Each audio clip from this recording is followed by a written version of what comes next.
you tell us about the mission of Alternatives and what a typical day looks like for you there? Yeah. So just to clarify, our name Alternatives actually comes from the fact that we offer life-affirming alternatives to abortion. Okay. So our vision is to see a transformed community where abortion is unwanted by providing life-affirming support to women and men. And we do this with our mission of providing medical and educational services that offer a biblically guided approach to pregnancy, parenting, and sexual health. So that's our mission and vision.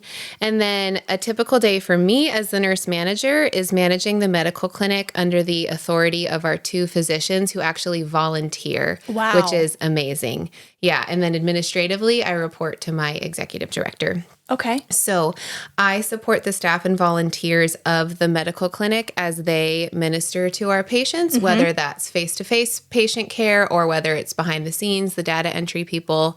My job is to support them. And then I'm also responsible for keeping up with standards from a bunch of different organizations. The government, we're actually accredited by an international accrediting organization. Cool. So keeping up with all those standards. And that's just to make sure that we're providing our patients with the most excellent care that we can, because our patients are why we do what we do. And so we want to do our best for them. So I also get to jump in sometimes and do direct patient care. So I get to answer the phones or see a patient in the consult room or do an ultrasound, which is one of my favorite things. So That's so cool. Yeah, I was going to ask you a little bit about the experiences that you've gained at APU because you were in the nursing program there, Yes. and you were in other hospital settings as well. So I guess what were some of the skills that you learned at APU that helped you to do those tasks at Alternatives? I went to APU for their nursing program, and it's such a God thing that I did because APU has such a standard of excellence. So they taught me how to be an excellent nurse and the importance of that. And then coming to work at Alternatives, they have a history of pursuing excellence as well. So that made me a good fit for the culture that God had already established at Alternatives. And then part of getting a bachelor's degree in nursing is learning leadership and research on top of just basic direct patient care. Sure. And the Lord knew I was going to be a manager. So it helped to have that in the back of my head as well.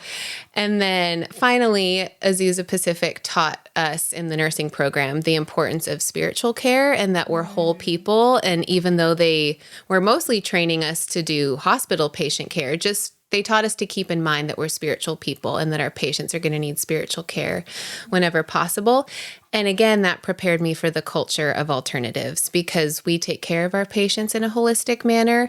We use the acronym PIES with an extra S, so PIESS, and it stands for physical, intellectual, emotional, social, and spiritual health.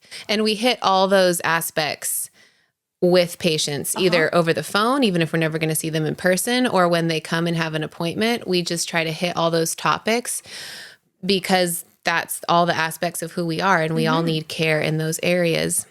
And pregnancy is can be such an overwhelming time. We especially need to see how they're doing emotionally and spiritually in addition to physically. And I learned about that at APU. So Sarah, what are some misconceptions that you've heard in your experience about pregnancy clinics like Alternatives, and how do you address them? So 2 misconceptions come to mind.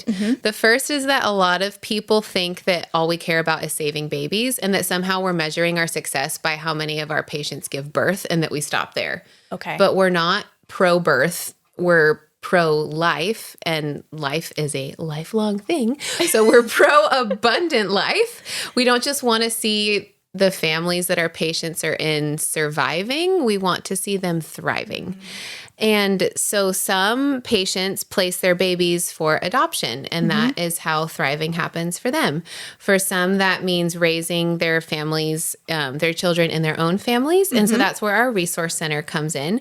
So at the resource center, parents can receive spiritual support, and they can also receive practical support. They can earn free diapers, wipes, clothes. So they're learning parenting skills. They're getting spiritual care from the folks in that part of the organization. And then they're earning things that they actually need to help provide for their families. So we're not just pro-birth, we are pro-abundant life. That is the first misconception. Okay. And then the second misconception that we actually even have to deal with within ourselves and within the pro-life movement is this misconception that we are the ones saving the babies. As in, we, the people who work at alternatives, or we, the people who volunteer and take pictures at events, or we, the people who are financially supporting alternatives, are actually the ones saving the babies. But the truth is that Jesus is the savior of the world, and only he can save babies. What a concept. Yeah. So he saves our souls, and he's also the creator and sustainer of every human life, every single human life. And so within recent years, God's helped me to recognize within myself that I can have a savior complex, and to learn to view others, myself and others, with grace when we're acting out of that place. So when we succumb to thinking that we are the ones doing the saving, this actually places undue pressure on us, because we're asking ourselves to do something that God never created us to do. Sure. And that means it's very draining. And so when I start to sense this in myself, it's a good opportunity to just come before the Lord and ask him to recalibrate my heart and help me to be in the right heart posture, and remind me that, like I said, that God is the savior, not us. And he's just so faithful to always help get me back in the right place and remind me that it's his work that we're doing, that alternatives is his ministry, that pro-life work is his work, and he just gets to use us as vessels. And then we get this joy of seeing him work through us, and then just kind of standing back and watching and being amazed on the good days, and then on the hard days, remembering that it's not up to us. We have served the Lord, and the results are up to him.